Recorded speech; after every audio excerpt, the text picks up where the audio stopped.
now. Okay, so welcome into I call it knee whispers. And I I had the impulse to create this space because I heard over and over so many people talking about their knee problems. And yeah, it came up with you, Sadie, in the lab in Austin, and having had, if I'm not mistaken, an ACL, 4 ACL tears, and speaking of no coincidences, here's Guy, who also has tore his ACL. Meniscus. And yeah, and Jacqueline is here also. She's on a journey to get to an airplane, so she'll be mostly muted and with her camera off until she gets situated. And yeah, I have a sense that both of you have had some interaction with some version of feelings practitioner work about the relationship between feelings and the physical body, the emotional body and the physical body.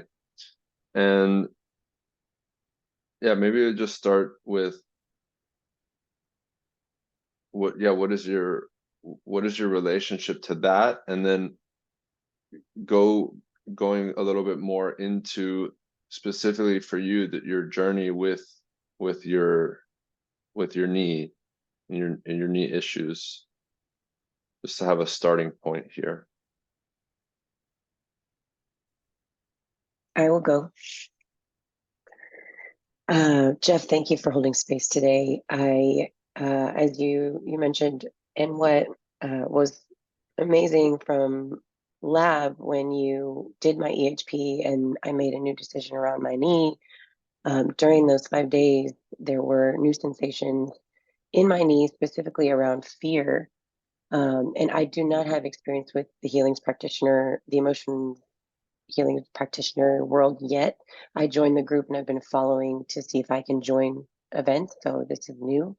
I just know that what I felt, the fear that I felt and the pain associated, the new sensations in my knee, with some of the diaphragm work of pulling fear out, and in the EHP where I made a new decision to love my knee. I have been experiencing extremely rigidity within the knee, and new sensations on new parts of my knee since the training. And I have been doing what I know, acupuncture, taking it easy, not doing weights, doing Reiki on myself because I'm a Reiki healer. Really anything that I can do to have some relief. And I do feel fear that there's still more fear there that I need to tap into in order to remove it. And then I've been also doing 333 anger work, which I'm bringing the anger down into my legs for the first time, and I'm stomping in that process. And it is also triggering new sensations and inflammation that I am, making herbal teas and again, doing everything I can every day to find some relief. I feel sad. I feel sad because it's very painful, and I don't know. I feel stuck. I feel sad because I feel stuck about it. You feel stuck. Yes. Can you say more about this feeling stuck?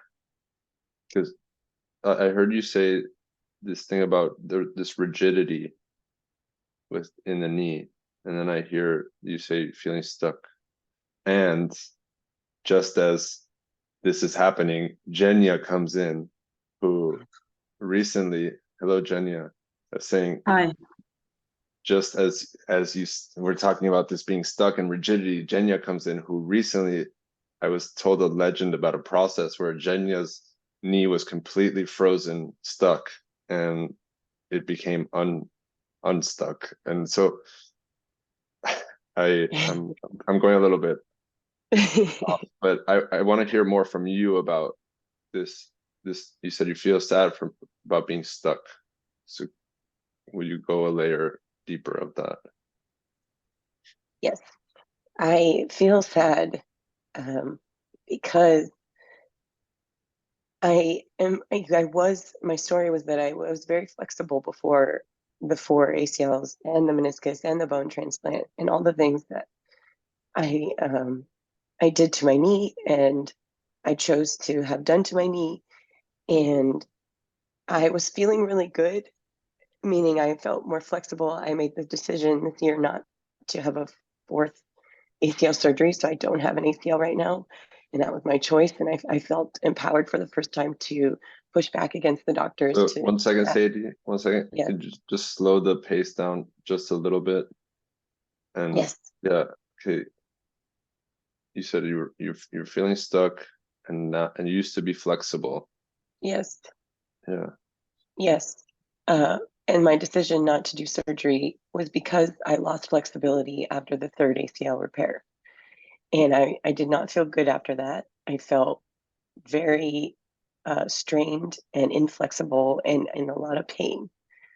Um, so I feel sad because I was feeling pretty good before lab and ETB, and now new things are surfacing that are, I feel like they are stuck within me, and there are processes that I need that are calling me to get unstuck, to explore what's there, um, to really whatever emotions I feel. Rage, I have mixed emotions. I feel rage. I'm pissed because it was feeling good and I was feeling good about that decision. And now I feel new things that I've never felt before and I'm scared. And um, I'm scared because of all the things that I'm doing. Uh, and I'm still not getting any relief. I feel like I'm going in a circle that's not um, it's not offering any healing anymore. I've kind of maxed myself out on doing this alone, and so that's why I'm here. Mm-hmm. Thank you, Sadie. And I want to invite, yeah, like a discovery space. So Jenny, it looked like you had something already, like a Yes, impulse. I heard you saying, anyways, like um Sadie, like hearing you speak, and you mentioned going in a circle, and I was wondering if you are recognizing any of the patterns that you keep repeating. And because my research so far is proven that like recurring injuries are like, what is it, like maybe the word is not injuries, like the recurring whisper of a certain part of your body is perhaps perhaps it's just a repeated pattern that maybe you cannot see yet. Yes, Are you stuck at work that you don't like doing? Are you in a partnership that you don't want to be in anymore? And the list goes on. yes, to the work. I just re-entered corporate on Monday, and I feel angry about that. I feel like I'm betraying myself and the decisions I made at lab, Mm. Mm-hmm. and I am struggling to integrate. The, I am struggling with patterns that are surfacing for both me and my partner in communication. Yes, both of those. Yes, Mm-hmm. Yeah, thank you. thank you. And I noticed that you're wearing this hat that's, and you don't, it's not about changing it, but you're wearing this hat that says "Be kind." And I have the suspicion about this that, yeah, it's like that you might be giving up something in exchange for this being kind. And yeah, what does your knee think about this? What does your knee have to say about this? If you just take a moment to give your vocal cords away to your knee.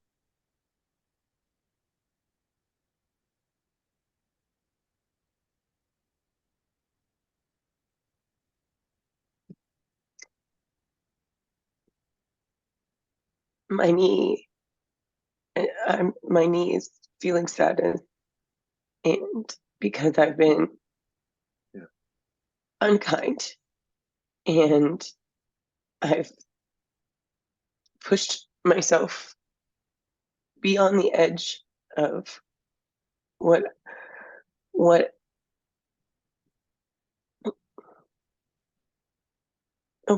she can hold, and I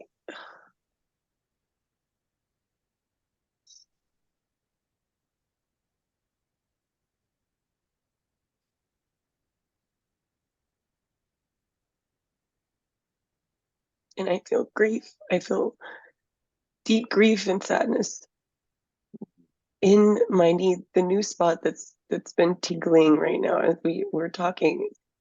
Okay, that spot, let that spot speak. Just let it speak. Let it say things.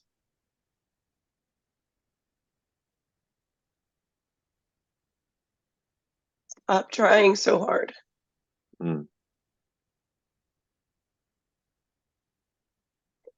Rest.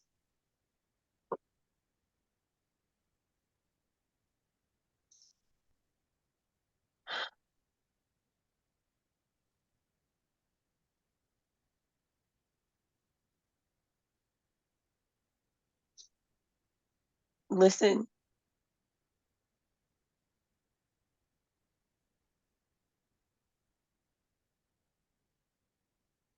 Go slow.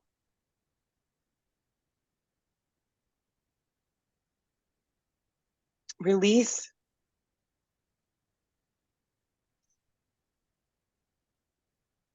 Okay.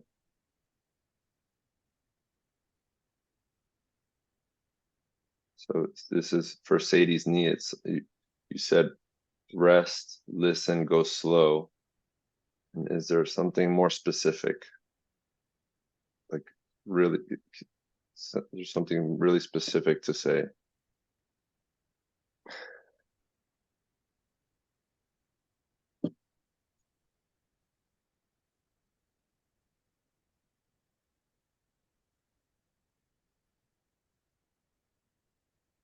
Care for me. I love you. I carry you. Yeah. Care for me.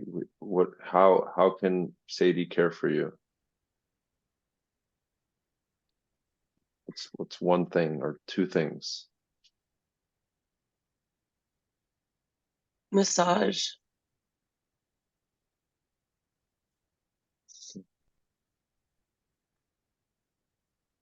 Movement.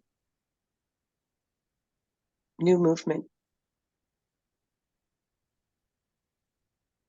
Those two. And what is the new movement looking like?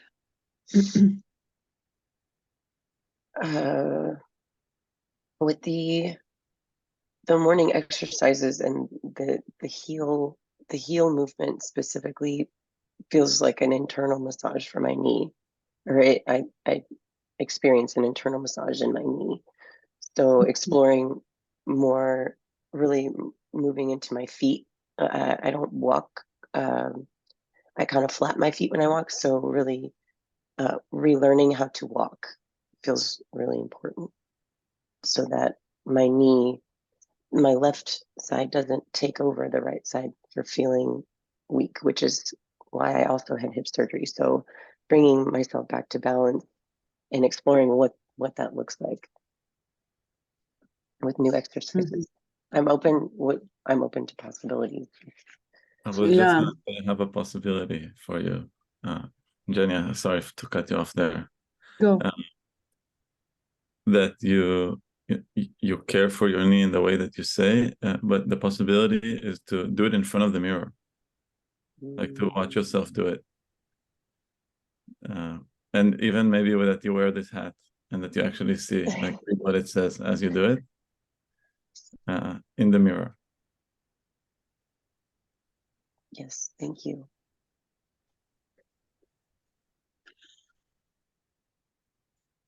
And I'm just reflecting upon, it seems like everything that your knee just told you to do, how to care for that, in terms of like giving it a massage and taking a bath, perhaps. I'm scared, but it's like in a way like almost a Western medicine. It's treating the symptoms. It's treating, trying to alleviate the uncomfortable sensations instead of alleviating the cause. And Sadie, I'm just meeting you for first time, and I got to hear what you had to say, and it seems like your body, your knee, and what I hear right now, your hip, is really trying very strongly to say whatever you've been doing so far is not working.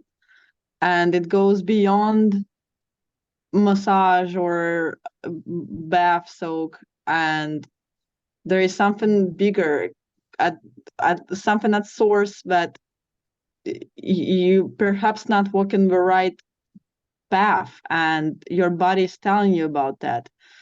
And at the same time, I'm telling you that, and like, I don't know what people can do like with this information. Like, so what do we do? How do we change everything? Anyways, but this is my reflection upon what you had to say. Thank you. Yeah, I noticed in that, or there's this amazing thing that as humans we pick certain words to describe what's going on. So you could have used any words, and you picked, I flatten my feet when I walk, and my left dominates my right, and so my hips are off balance. So off balance, and it's like these are huge clues about what might be going on. And I totally agree with Jenya that, yeah, it's like a massage and movement, like we know this, you know this, it's like we all know this thing of like what to do, but what is keeping you from really doing it? And that might be a different doorway to explore in another, through your processes. And yeah, there was this message that came up in the Feelings Practitioner chat from Michaela, who's one of the pioneers, and she said that in these spaces you might get a glimpse of something different, but that the healing process it's a long process that takes time and takes changes, like Jenny, like you were saying, it takes these big changes that need to be made. And how do you make those changes is, I think, this big amazing question. Mhm. And the knee stands, I just got this download, the knee stands in between these two really big joints. The knee is between the ankle and the hip, and these are these really big joints. And it's funny, in my world we used to say that the knee is a kind of a dumb joint, like it does not do very much, it just bends like this, it just does this. And it is subject to so much force and pressure from these two huge important, like these two really crucial joints.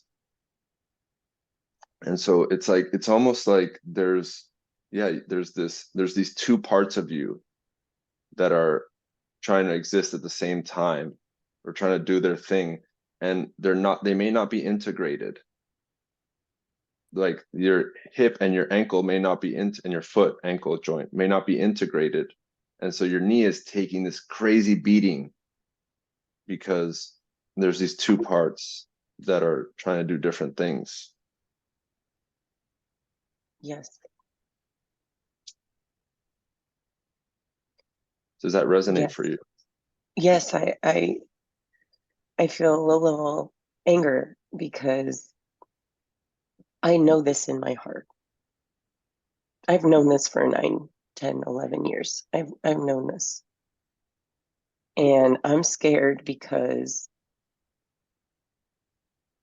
lab and ETB unlocked new parts of me that I am afraid of, yet I feel joy that they are unlocked now. And I am afraid to take the step that I know in my heart will lead me to live a life in my bright principles every single day, in community that is healing, with people that I love. And I am in conflict with that every moment I step into that office. Yeah, and there's this feeling also. There's that feeling also. Joy. Yeah. And I felt so much joy when I heard you say, I'm afraid to take the step. You know, it's like these words, like take the step. Yes. And yes, what would it be like if in your life your hip and your ankle, you know, and your whole, and it was all integrated and it took steps together.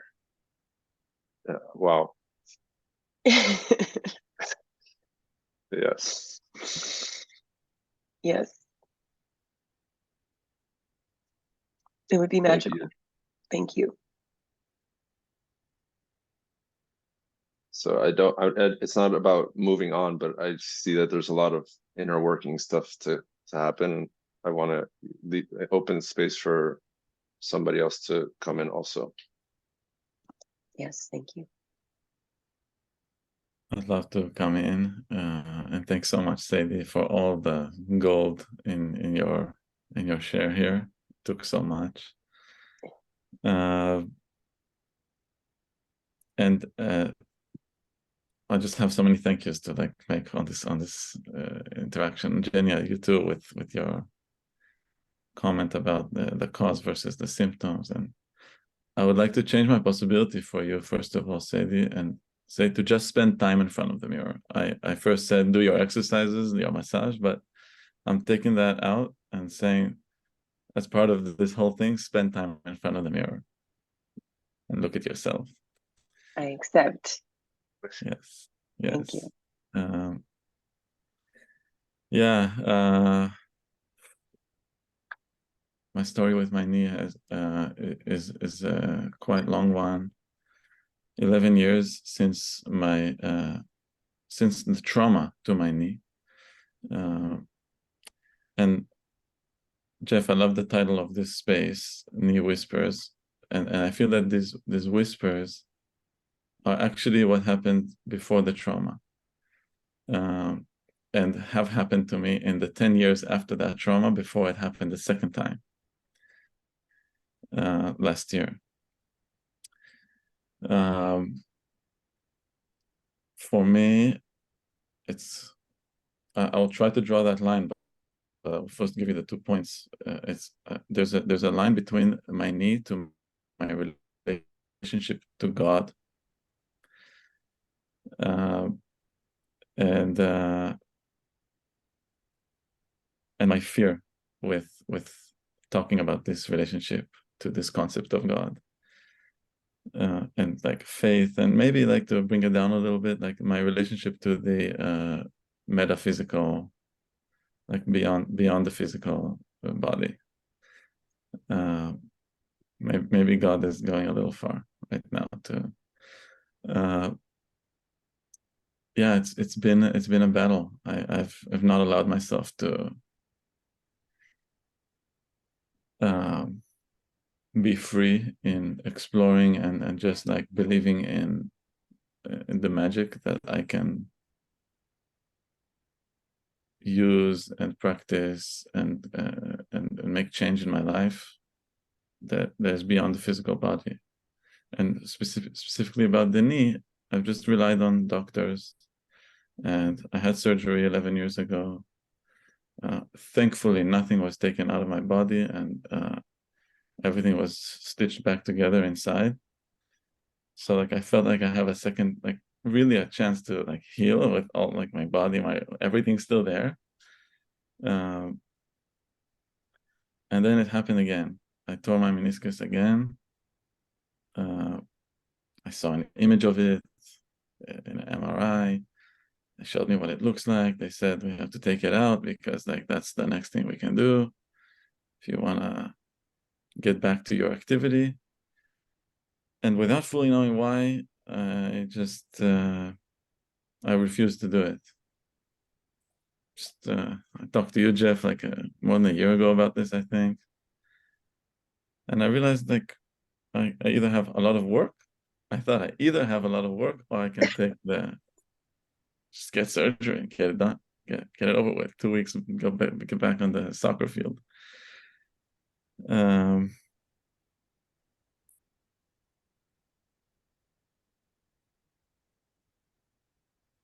I did not get surgery, and I did not do the work.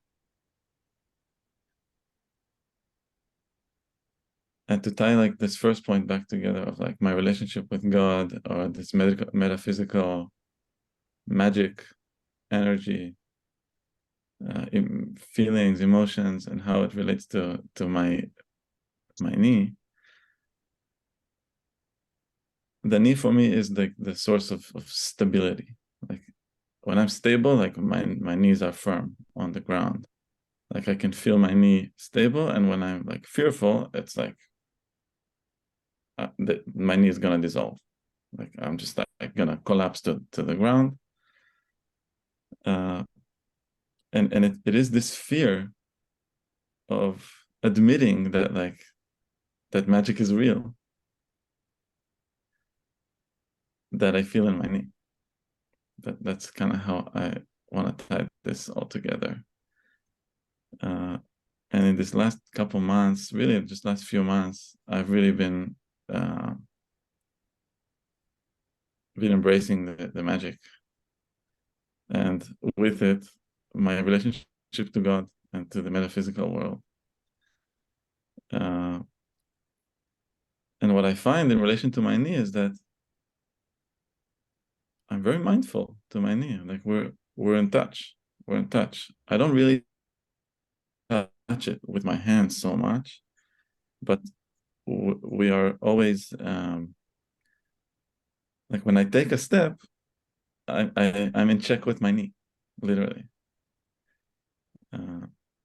Maybe it's being careful because sometimes I take a step and my knee is like it whispers. But we're doing it. We're doing it. I don't know. I don't feel like that.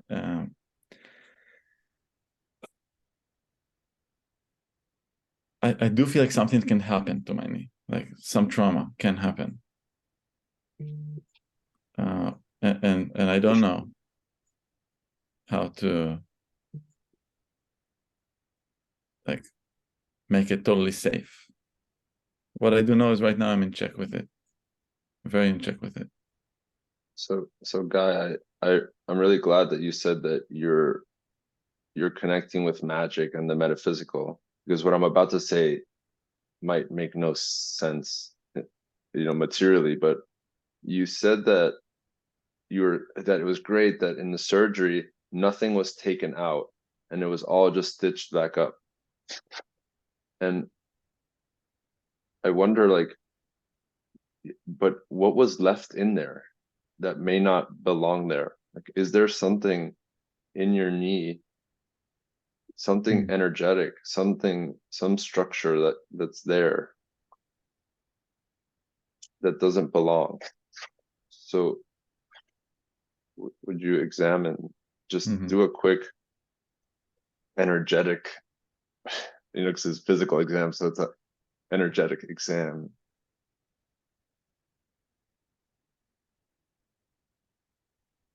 And for this process, it's like to really let your emotional body be there.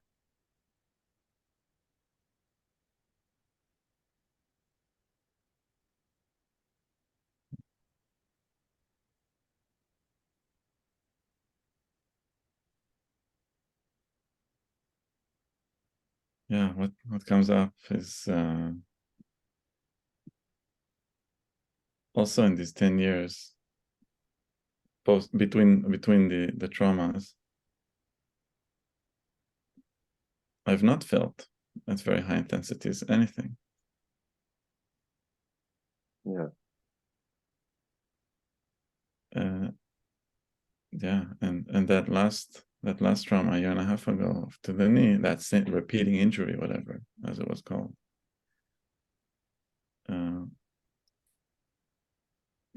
definitely has opened the gates to feeling more intensely. So I want to ask you maybe a couple questions about the original incident.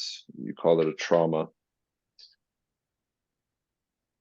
What was happening in your life when that happened?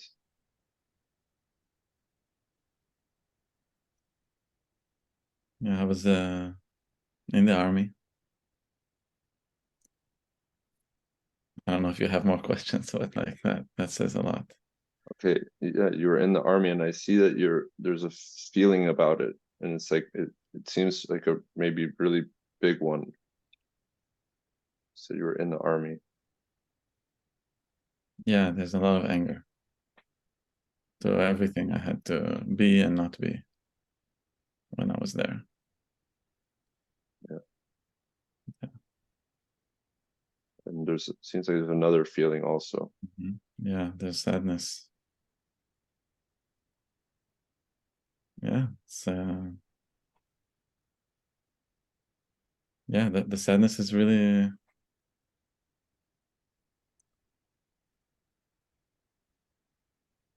about the years that I gave away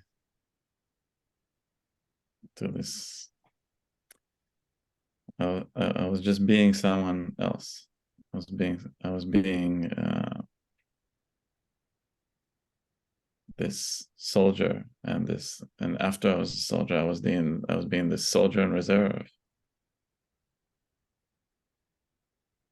And after that, I was just a man who used to be a soldier and carries with it all these should and shouldn'ts. And it's a lot of years. It's and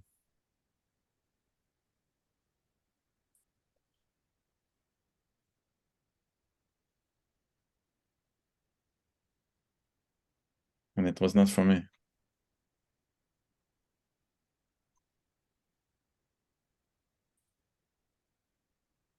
And I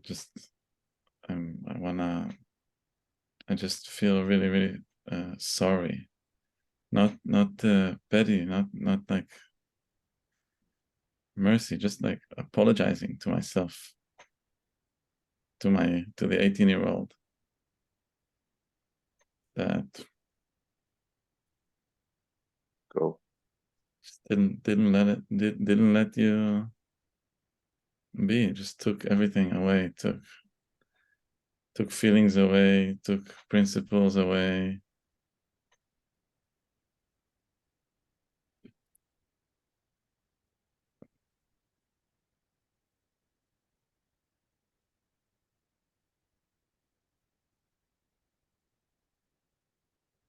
So sorry.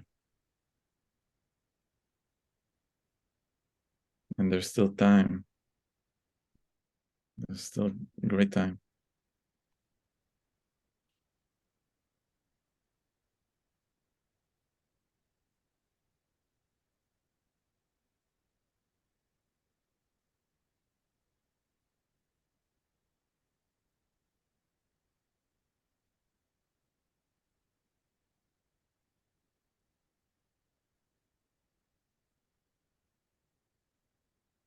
And there's also a child now.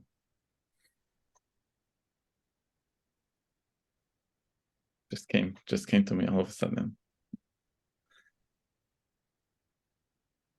And there's time for both of us to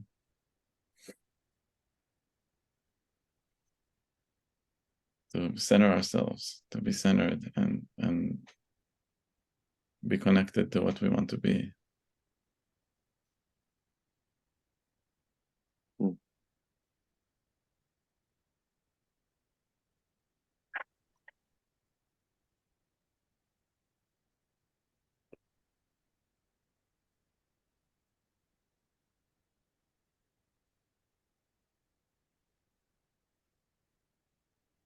Yeah.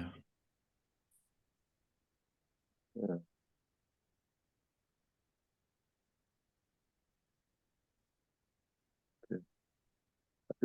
I feel joy hearing you share, Guy, about your process of your knee. Just your appreciation of how it was a curse and a blessing at the same time. And what a beautiful connection you're having right now with your knee. What I'm perceiving from what like you were saying is you're not denying it, you are staying with it, you're feeling it when it's acting out, not trying to fight it. And it's resonating with also like my process with almost hating my body parts for aching, and then learning how to really get to listen to them and love them and understand that like they are only speaking because they want me to hear their scream, and the only thing I can do is be with myself and really talk to this body part and see what does she need, and drop everything. And I'm doing this experiment of my knee right now, but I'm recovering, and I'm now less frequently, but I feel some pain. I'm immediately like just dropping what I'm doing and like seeing like, am I doing too much right now? How is it happening that my knee is trying to tell me something right now? Like whatever I'm doing perhaps is not right. I need to take a step back and just be with her. And for me, it's been a very new, deep experiment, because I think I have been neglecting my body so much for so long, so I can put my agendas above myself. And it's a new humbling experience of nothing matters. Nothing else matters when your body is already telling you something. How come I don't attend to anything she's trying to tell me?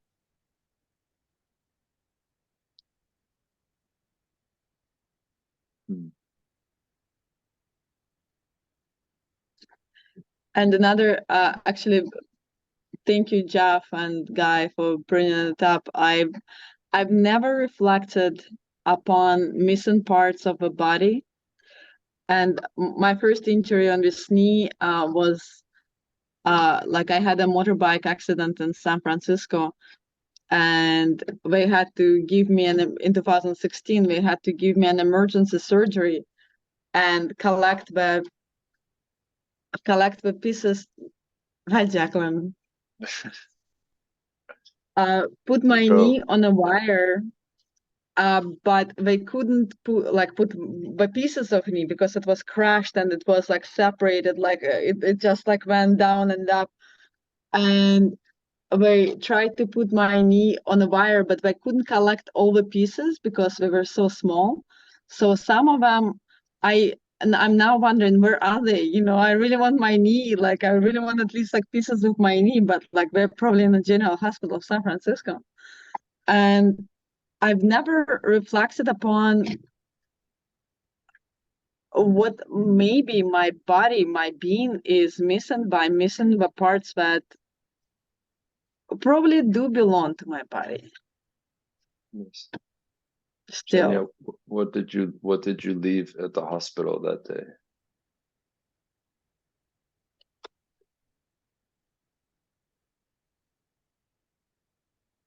Control.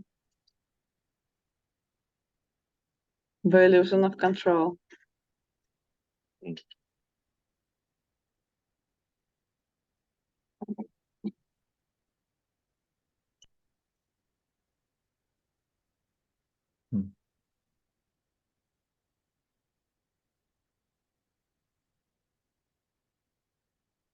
Mm.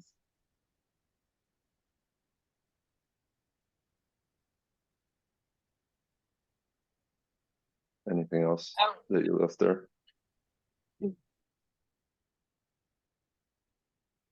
Yeah, I think I will reflect upon, like, I've never thought about how, but yeah, that's the first thing that came to me about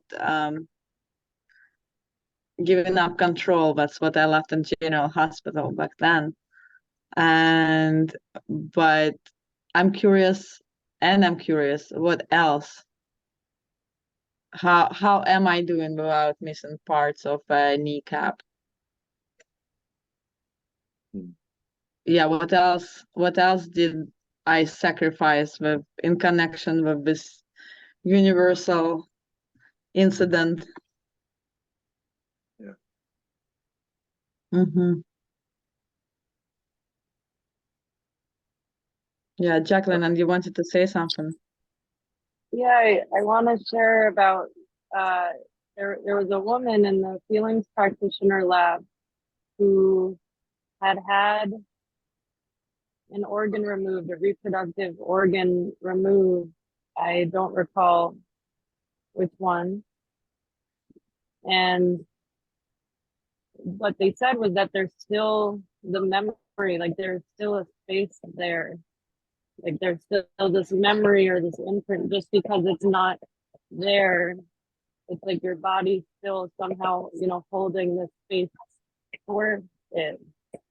And so I'm sort of with the question of, you may have left things, and then also, what do you want to fill that space with the missing pieces with? Whether it's sadness or life or a disco ball or what have you. And yeah, so I just wanted to bring it, like, just because it's not there doesn't mean your body isn't still holding space for it and remembering, loving it. Mm-hmm.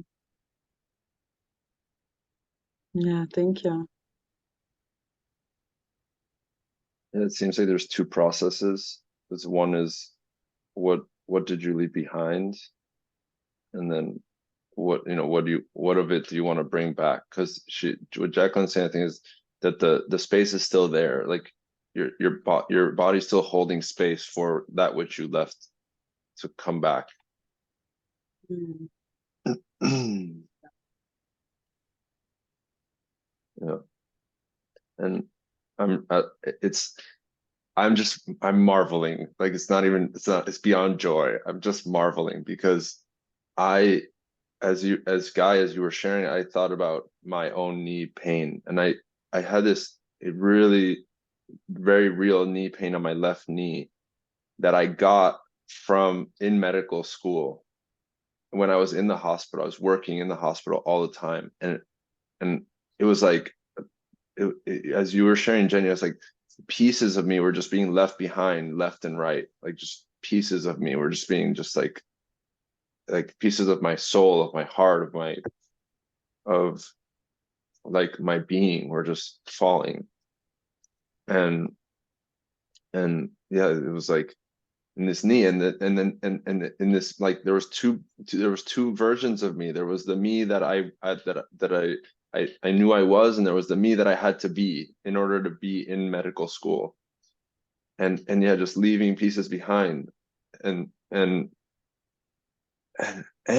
I remember that throughout the whole process, that's where I started doing yoga.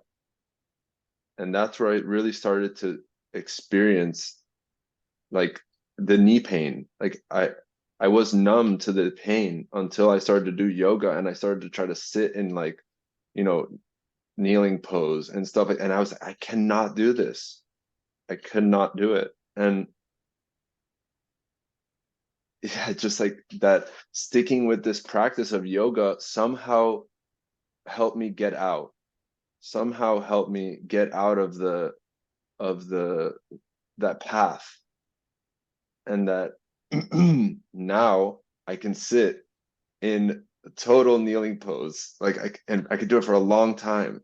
And I'm sitting here with you, exploring healing of the physical body in a different way, like just talking about our feelings and about the energetic like lines and ties. And it's just like, it's, you know, almost like this call right now is like this culmination moment of like this journey that I've been on, of just, yeah, changing my life to really work for me and for my knee. and yeah, I'm actually a couple days ago, or not even yesterday, my knee started hurting me. But like in a different place, in a different place. And I was just like, oh wow, it's hurting. This knee thing is coming up, and my knees, and I'm feeling this pain in my knee because I put this together for the knee pain people. And it was just like, or this reminder, like, yeah, it's me too. It is always me too. Like me here with you. And wow. Yeah. I just feeling so much joy to be here with you and to share this part of me that is so turned on about the body and the emotional body, and especially the joints and the bones, because in medical school, I was working on orthopedic surgery. So I was working on, like, I've fixed knees in all the ways that you guys have.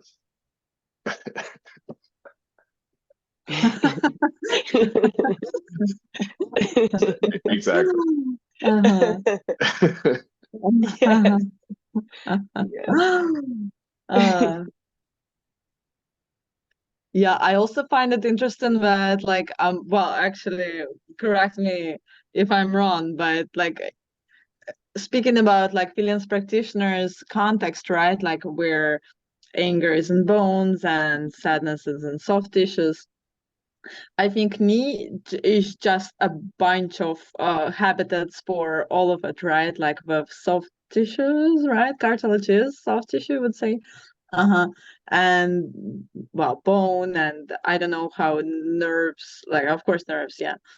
And how much actually, like there is just so much action going on in the knee.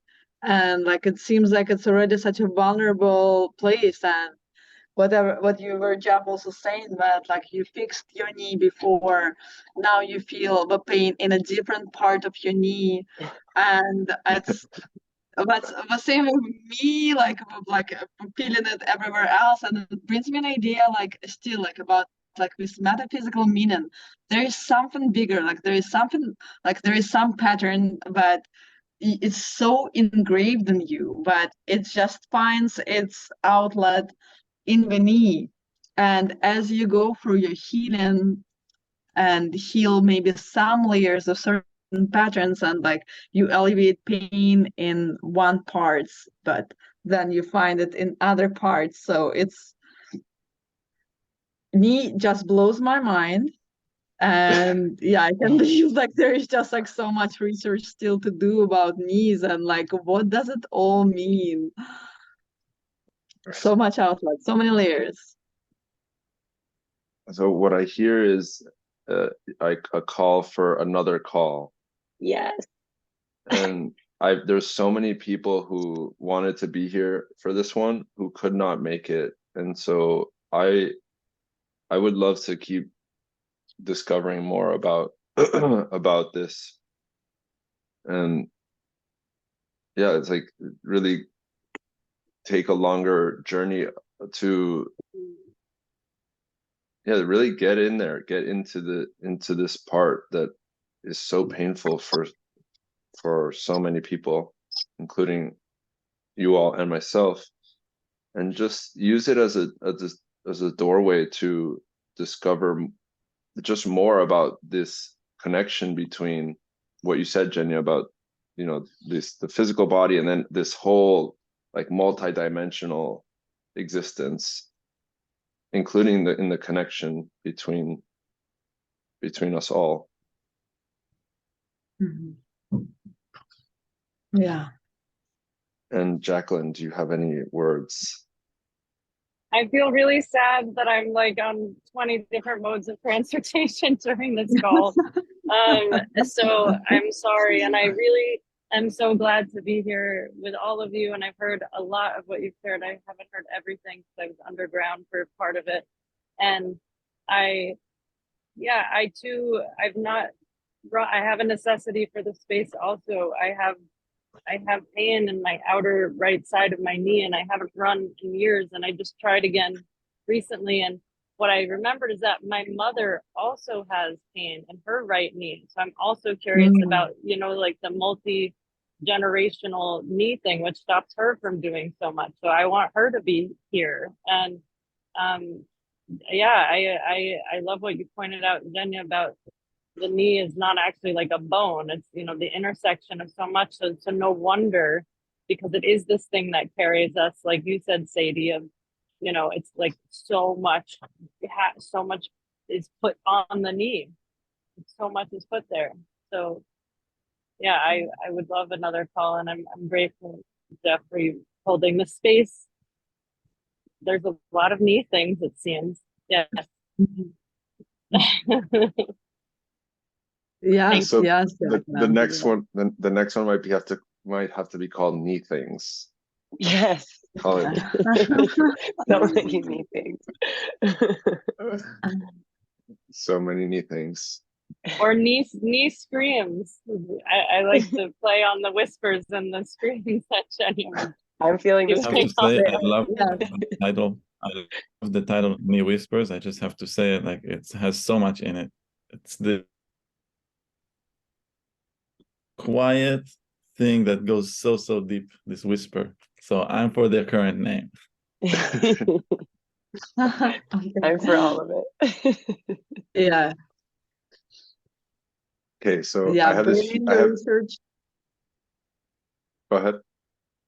Yeah, bring in your research. I'm curious to also research whatever Jacqueline was saying, like the generational Yes. trauma that is reflected through the physical body, and just anything that is beyond the Western medicine research so far, I'd like to bring into this group. Yes. And I believe I have a past life related to this knee as well that I was going to do an EHP about, and I will seek to do that and report back. I will do that. Great. So that's amazing. And with a lot of fear, I propose I will start another group chat and invite other knee things into other knee whisperers into the group. Is there any resistance to that? 1, 2, 3.